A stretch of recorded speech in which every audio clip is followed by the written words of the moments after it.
金阿尼，一家传奇的动画公司。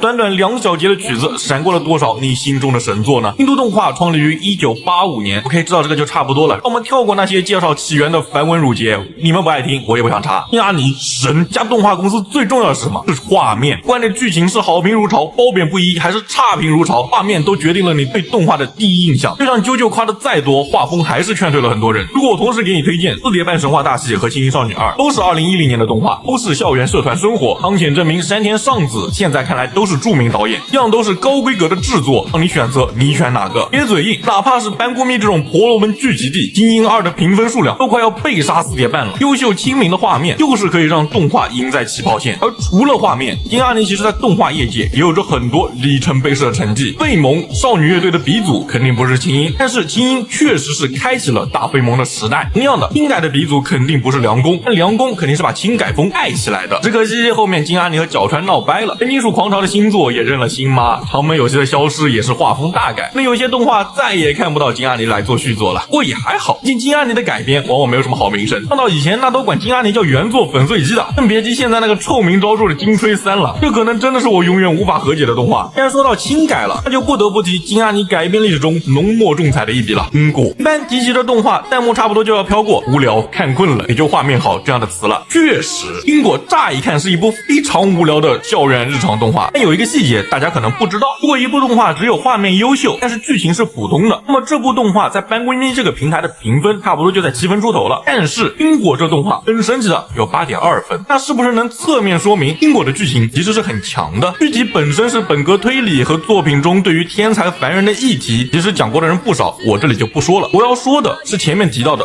浓墨重彩的一笔因果的动画演出。在当年因果的动画有一个骂名，它过度演出，多人话就是它很多对话和心理描写都具象成了画面。举个例子来说，第2集中月览是借书的推理，如果换成正常的动画，大概就是大伙儿站在那儿聊天。你看春雾第2季第8集，大老师那么长的内心独白，画面其实就只是在那儿切了几个机位，但是宾果的做法是把推理过程画了出来，还不是简单的去重新演绎可能的过程，而是画了推理的思考画面，就需要找到一个很微妙的平衡。而之所以这个过度演出是浓墨重彩的一笔，因为宾果这动画是实打实的把演出这个概念推到了大多数观众的视野里。按照别的作品举例的话，如果史莱姆的坐那儿开会能具象化成他们说的内容，是不是至少观感上能好很多？不过把什么 K 社3部曲、京都出品、避暑精品，它都是过去的辉煌了。现在提起金阿尼，有些地方已经在说京都老矣尚能饭否了，这个说法可不是空穴来风。你会发现金阿尼是很少启用新人监督的。众所周知，现在业界非常缺编剧，来来回回还是那么几个脚本家在伺候观众，但是到了金阿尼这边，来来回回导演都没有新的，现在还是靠着实力太一和石原立也在那挑大梁。石原立也还把金吹3做成了那样，山田尚子出走后就更加严重了。虽然目前来看还没有什么问题，但这种不培养新人的做法再过8年可能就有点颓势了。如果没有，你回来喷我。也快结尾了，你们可能会想，为什么没有提到火灾的事情？